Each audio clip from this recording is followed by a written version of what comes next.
All right. I'm nervous. Hello, my name is Jewel.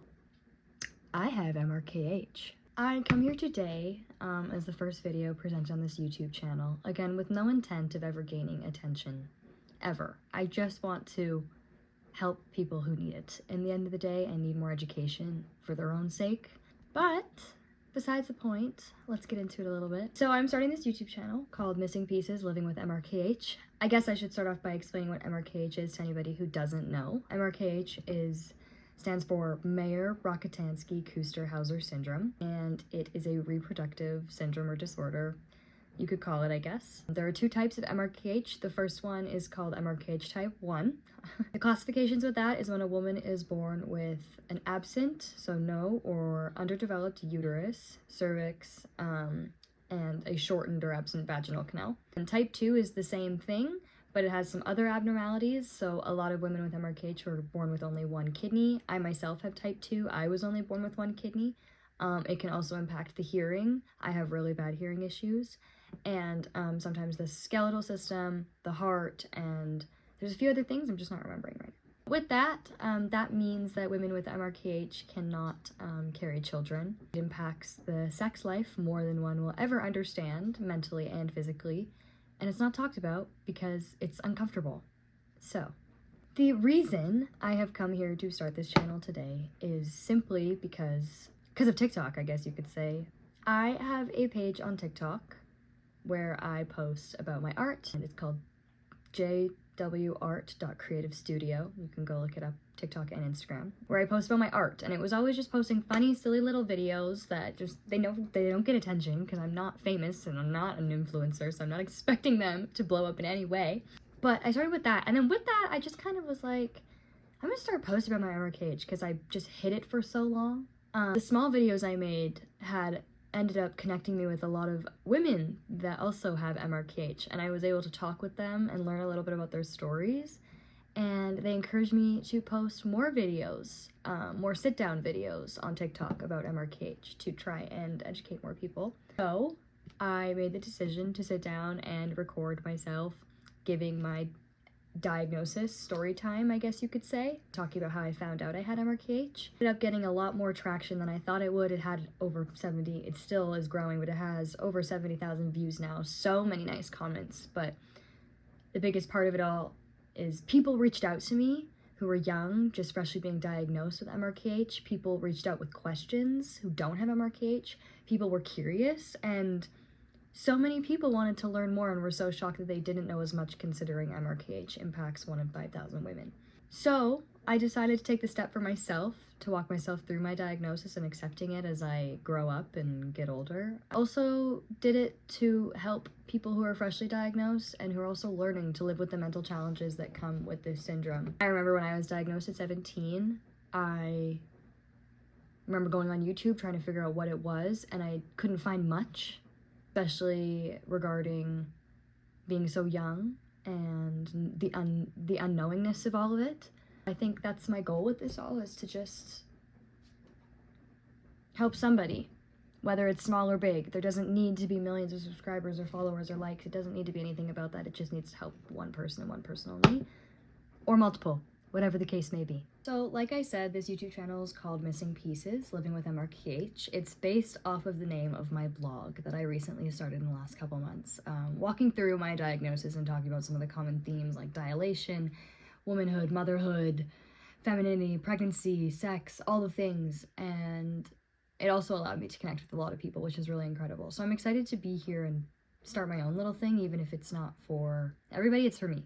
So I decided that in this video I'm also going to briefly touch on just how I found out I was diagnosed with MRKH and what that looked like for me. I did post the TikTok video, so you can go watch it too. I will link all social medias down below. But I'll tell it here too for anybody who is new here or doesn't know. I'm going to try and summarize this a little bit. I will get into it in another video, but I'm going to summarize it a little bit. When I was about 15, my mom approached me and she asked if there was any sign of me having gotten my period. And at the time I was really confused as well, so I was really glad she approached me, but I responded with, obviously, no, I had not gotten my period, but everything else was there. I had gone through all the pubescent things, my pubic hair was there, in every place. I've gone through the mood swings, the dreaded acne phase, my breasts were developing, even though there's not much there. So I was just confused, there's just no period coming. My mom books me a doctor's appointment, we go and meet with the doctor, and we ask some of my questions, and we inform the doctor that I had done gymnastics for many, many years in my young years. And we were met with, well, that's really, really normal for a lot of gymnasts and dancers to see their periods come a little bit later. So let's give it a little bit. Come back. If you don't see anything in the next little while, we'll have another appointment and go forward from there. That's exactly what happened. 2 years go by, no period. I'm now 17 and I'm in my last year of high school, grade 12.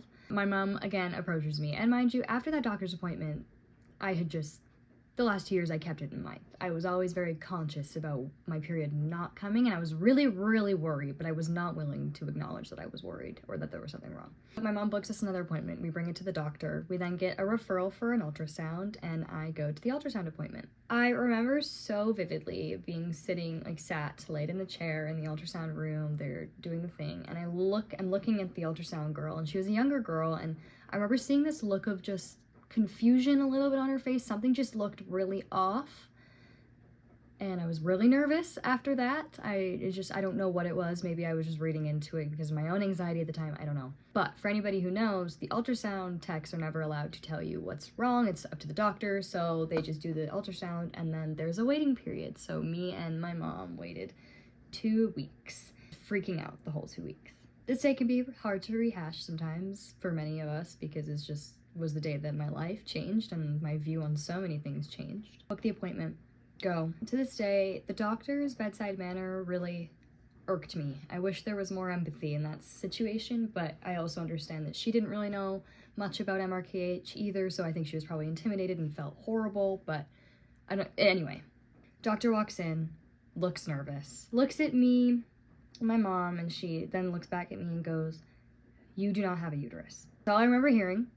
Went a little bit blackout in the moment. Mom started crying, and the doctor's looking around, and she is talking. I don't remember what she was saying. I then, seeing my mom cry, thought something was maybe a little bit more wrong than what was actually wrong. Like, what do you mean I don't have a uterus? Like, in my head, I'm like, what does that mean? Like, what? She tells me that I was born without a uterus, and that it's called MRKH, and goes on to tell me and my mom that she doesn't have a lot of information about it, and, yeah. My mom looks at me and tells me, "You understand this means you'll never be able to carry a baby, right?" And that's when it all hit me, and the devastation I felt in that moment was completely unmatched to any other devastation I've felt yet in my life. It was shocking. As an oldest daughter, oldest granddaughter, oldest niece, and all the situations, I had just always wanted to be a mom. I remember in that moment, maybe I didn't really realize it, but I remember it now, all my self-worth just completely went out the window. That was the day I've definitely cried the most in my life. Cried and cried and cried. After I got home, I cried. I could not stop crying. It sucked. I'm gonna spare the emotional stuff and the ooey gooey stuff right now, because that's not what matters. Then, after that appointment, we get a referral, as I'm still 17, so I still technically counted for as a child. They referred us to the Alberta Children's Hospital and their OBGYN gynecology clinic. I don't remember exactly what they're called, but they connected me with a team of female doctors that knew a little bit more about what I was up for. In that, I discovered that I also had vaginismus. Extremely common for women in general, but it's normally associated with MRKH as well. Impacts so many more women than women think. And people think, I should say. That was also jarring, because I found out that I only had this much of a vaginal canal. And then they told me my options. They presented me with dilation, and that there is also a surgical option, surgical route, but they recommended dilation first as a little bit less of an invasive process, and that was a whole other thing, and I will do another video on that in itself.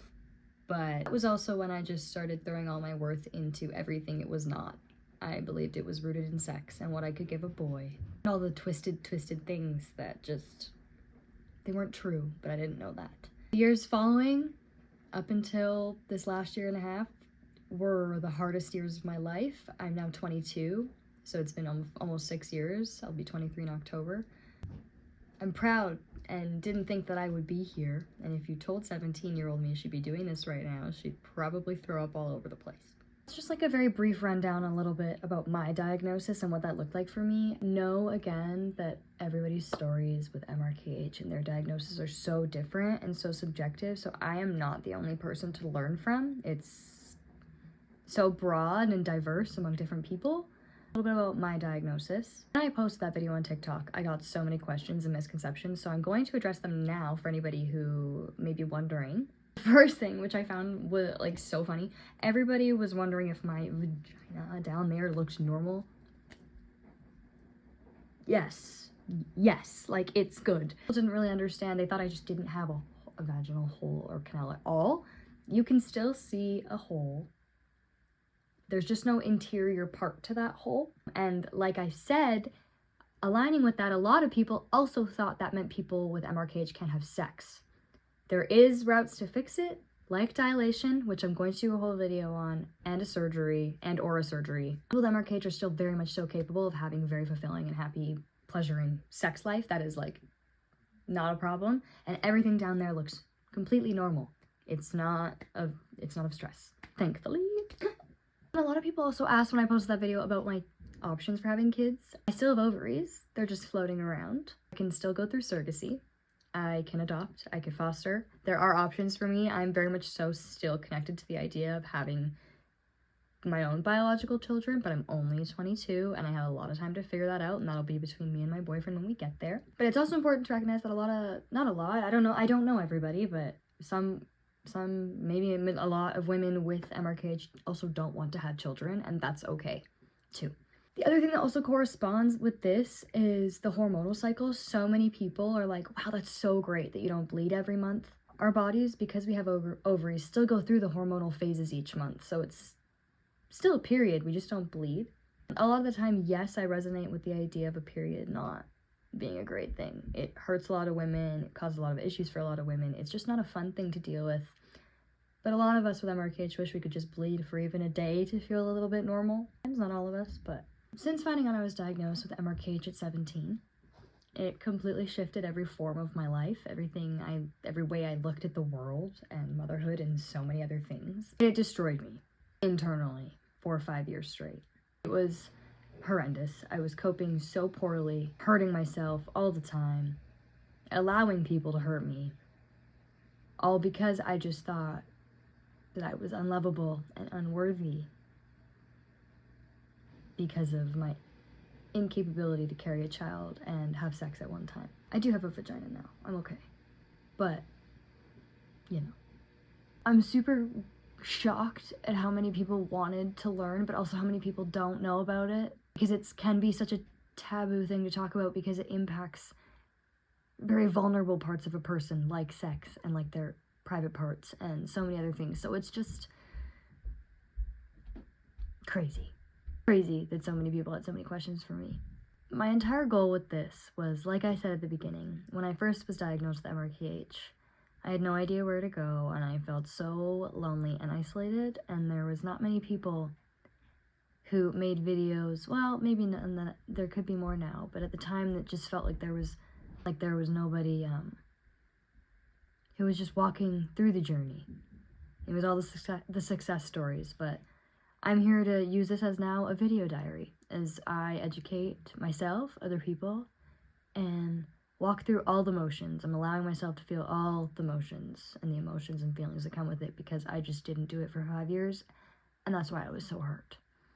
If you're young and you just got diagnosed with MRKH, or if you're old and have been living with it for years, or if you are my age and you just don't know what to do with yourself, like I do almost every day, can connect with me. My contact will be my email will be in the bio. You can also connect with me on my social medias at jwart.creativestudio on Instagram and TikTok. I also have my blog, Missing Pieces, which is an online diary as I, again, like I said, walk through some of my biggest triumphs. Also, I'm starting a new thing where I share other people's stories with MRKH, but also differing life events and traumatic events that impacted people's mental health. If you're looking for a community, it's here. And if you're looking for more community, I do have a group chat who is welcome to anybody in Canada and the US, and I'm currently working on making it onto a bigger international platform. This is just a brief video. It's not supposed to be anything crazy. Just an intro so you can get to know a little bit more about me and MRKH. Thank you for being so kind to me. Yeah, I'm excited. This is fun. It's something to do. Also, if you have MRKH or you're just curious about some questions and you want to learn some more things, please leave some comments and let me know what you want to hear about. Because I have a lot of ideas, but sometimes I may forget things that are important to talk about. So a lot of the reason I'm aiming to also do this is because I found that there's a lot of healing that can come from just talking about things, even if it's not to a person. I had the opportunity to go on a podcast and discuss a little bit about MRKH, and the fulfillment I felt after that was unmatched. It was incredible. I need to build my own platform. I just want to, I need to, for other people and for me. So thank you so much for being here, and hopefully I will see you in the future.